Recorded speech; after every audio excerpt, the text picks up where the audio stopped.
Well, good afternoon.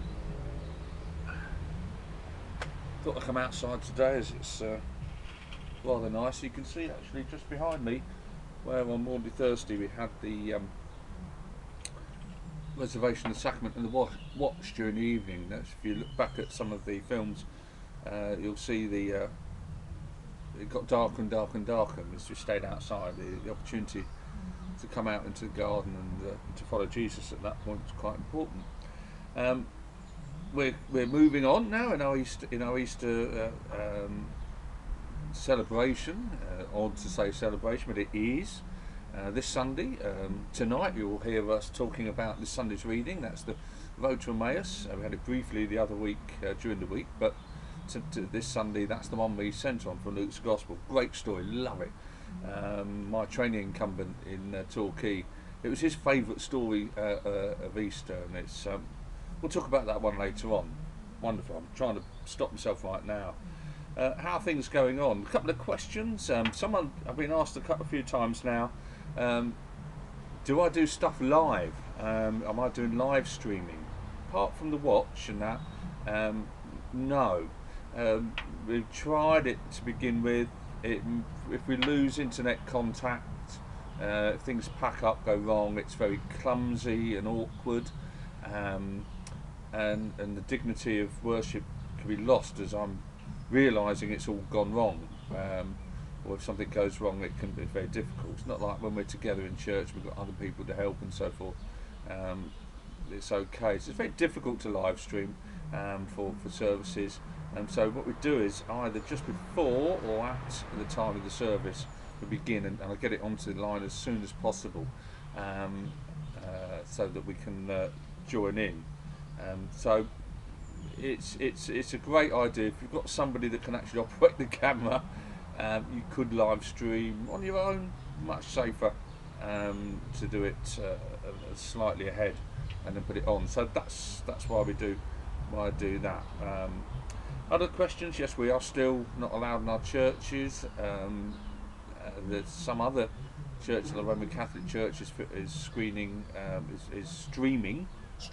as you would say, showing the services inside the church. We're not allowed. Our archbishops have decided no, and that still continues. How long? I don't know. None of us know at the moment, and that's the odd situation we find ourselves in. Everything is kind of suspended, but behind the scenes, the stuff is still going on. As I said the other day, we still have the teachers in school, and we're supporting them, and the meetings going on, and the planning meeting, the finance meeting, the governors meeting. We're meeting on Zoom. If you've heard of Zoom, it's like a conference website, and loads of pictures of you all appear on the screen. It's a bit like you see on the TV at the moment. Maybe tonight, if you're watching the big night in, you'll see lots of pictures. So we've got lots of meetings going on there. Within the city, we have the new overflow facility. The Continental Hotel is being changed into a extended. It's what we used to have, which was like a halfway place between hospital and going home. Rehabilitation hospital, so like Scott House used to be, Scott Lodge, whatever it was, behind us, before the flats were built. And so that's being opened up, and there's chaplaincy into there as well. So we're working with the council as well, Plymouth City Council. We have listening lines and counselling lines, and so people can phone up or go online. We talk face to face. Some people are finding this very difficult and lonely, and so forth. I do encourage anyone, just phone up. It's one of the things that we're here for. I'm phoning around you. If I've spoken to you, fab. If I haven't, I'll get to you later at some point. I'm working my way around, or if you respond over the internet, I know you're doing well by email. So bit by bit, we're all staying in touch, and I'm very touched by all the messages flying around. For part of the parish, it's become a whole new way. Those of you on Facebook, and a few of you on Facebook, the majority of you on watching this through the email links I'm sending, and that's another reason for not doing it live, because it needs to be placed on an email link, so that you can you can watch it. I forgot to mention that earlier on. So that's another important one. Majority of you are watching this on a link through your email onto the YouTube site. We have a parish YouTube site now where you can go back if you really get bored and go back and look to your heart's content at all the other services we had, and maybe revisit the Journey Through Holy Week, and they'll accumulate and they'll be there forever. We do, and I have to say, have to look at this for the future. There's a good friend of mine who's a priest in California, and his church has been screening their services for several years now.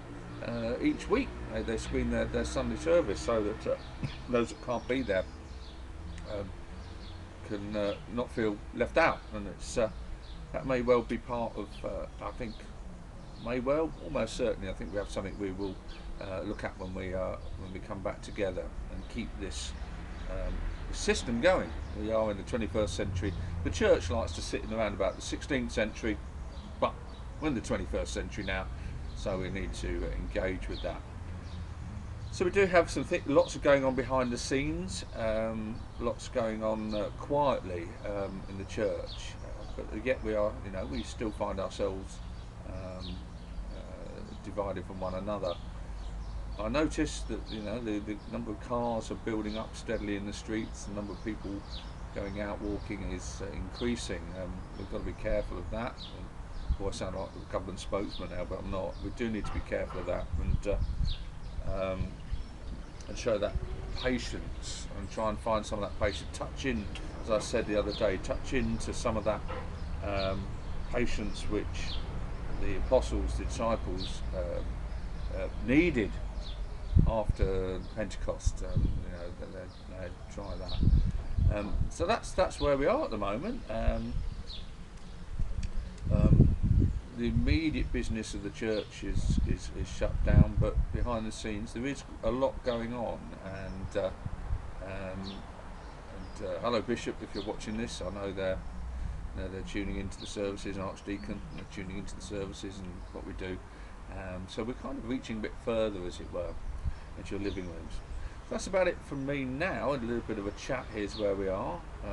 Just take care of yourselves and the temptation in this good weather. Oh my word, wouldn't we just love to jump in a car and all drive up to Dartmoor? I suspect on the first day of release Dartmoor will be full and Plymouth will be empty. Not a great idea. But this is a period of waiting, a period of preparation, a period of examination. It still goes on. So tonight you'll have Discovering the Gospels, which is now back, as it were. We have that every Thursday throughout the year, apart from holidays and during those last weeks of Lent. Okay, that's not every Thursday, but you get the message. School holidays. But most Thursdays we have Discovering the Gospels, where we look at the reading for the week, look ahead. We've been doing it for years now. I think we started that in 2002. I think through 2002. I think we started that. And I've been doing it ever since, all over the world. And we use the 6 W's: who, what, when, where, why, and wherefore, to try and just open up the gospel for the week. If we're clever, we might try and zoom in. We do that as part of the Eucharistic, the Mass tonight, where we stop and we replace all the readings with the gospel, and we do that. So once we are back in church and you find this useful, come in and join in, and we discuss it more freely, but using those 6 W's to work our way into the gospel. As I say, this week not so bad. The Road to Emmaus, good story. Wonderful sort of mysterious ending to it all. Something to look forward to. There you go. So, I don't think I've got anything else at the moment to say. Look after yourselves, take care, make the most of this weather. It's going to continue for a little while, and just dig deep back into that patience that we are challenged to have at this time. I have to say that there is a little bit of a benchmark which comes up next, which is we have the Ascension and Pentecost in the beginning of June, and that's sitting there for me, I have to say, as something just to look at. You know, that beginning of June may be a moment when we may find some freedom. I'm being cautious now, but I would like to hope so. Keep everyone in your prayers. Keep the Tippets in your prayers on Monday, as we offer Vic the loving arms of God our Father, and that's about it for me now. So look after yourself, take care, keep drinking tea. Apparently that is the way forward. No tea shortage yet, I have to say. That will come. Hopefully not. We'll see. And I'll keep up to date with you. Next Thursday we'll just have a nice natter. This is not talking about, we're not preaching here, we're not doing anything. This is just merely me having a chat with you once a week. That you can pore over, have a look at it again and again, should that's what floats your boat. There are stuff going on in and around the community which is rather nice. People are having using the internet for quiz nights, parties and get-togethers. There was a dinner party, formal dinner party I noticed some of you went to the other day. Very, very posh. So we're being quite innovative.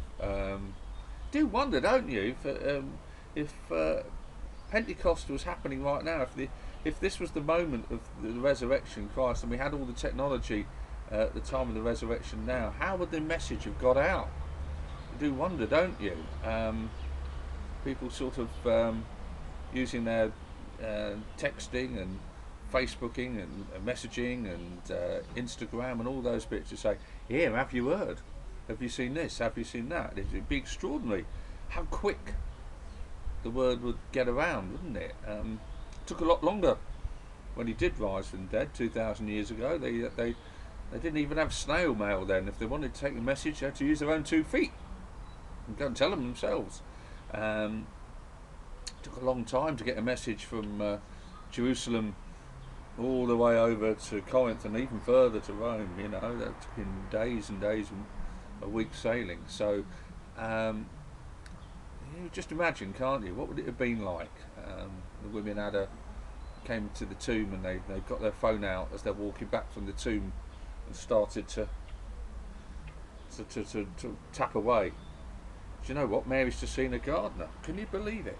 You know, this is the picture she took. You do wonder, don't you? There's something to muse on. How would the resurrection be received today? Would it have gone down better, or would it have been more would people have doubted it more? Would they have wanted more facts? Question mark on that one. Don't know about that. Let's see if that one will settle in. People often wonder where we, myself, George, Catherine, we get our when we're preaching, when we're looking at the scriptures, how we get in, and often that's the way that we sort of begin. One of the ways we do is we read the Road to Emmaus and we'll look at it and we'll go, oh, I wonder how that would work now. How does that mean with us now? How would that fit in with today's world as well as at the time then? So that's kind of how we think a little bit. That's how myself and clergy and preach a lot, George and Catherine, and that we think about how things go. So there you go. Maybe a little insight there. What do we do? What do clergy do all day? We just think. No. Look around us, and as we encounter people, we try and fit the gospel and the scriptures into it. We try anyway. So yeah, enjoy tonight. I'll see you later on as we celebrate Eucharist and look at that story for the road to Emmaus, and then again on Sunday as we steadily move through Easter, third Sunday of Easter. We just move on steadily towards Pentecost. So who knows? I might say fingers crossed. I'm not supposed to have superstition, but you know what? Fingers crossed. Let's see. I'll take care. I've got to come around and turn the camera off here. That's the only way I can do it outside, slightly different. I'll see you later. It's Father Richard saying, God bless, and take care of yourselves. Cheers. Bye.